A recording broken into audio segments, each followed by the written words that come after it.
Just later this week, American Airlines was meant to meet with a bankruptcy judge who was meant to essentially rubber stamp the process and let it emerge from the bankruptcy proceedings. You have to go back to 2011. American Airlines was forced to file for bankruptcy under Chapter 11 rules here in the United States.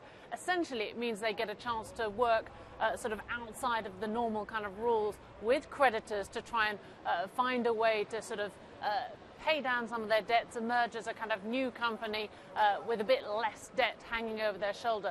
Now, their new plan, the way they were going to emerge from this bankruptcy, involved this merger with US Airways. But of course now, given what's happened today, it's not quite clear yet whether that will go ahead and take place on Thursday.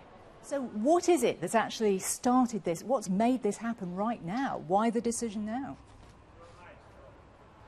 Well, that is the big question. Certainly, investors caught somewhat off guard. If you look at airline stocks right now, they're all trading pretty much lower, especially US Airways. Its share price down around 8% last time I checked a few minutes ago. It's not quite clear whether the plan is to try and scupper this deal completely or whether or not essentially they're trying to wring a few more concessions from the airlines. What this is about is how much control of the American airline market this combined group will have. There's certainly concern about the number of routes they'll have, but also specific airports. So if you look at Washington, Reagan Airport in Washington, they will control about 67% of all the takeoffs and landing there. That's been cause for some concern. Now, the airline has said, hang on a second, in total, if you look at the whole area around Washington, we only control about 25%.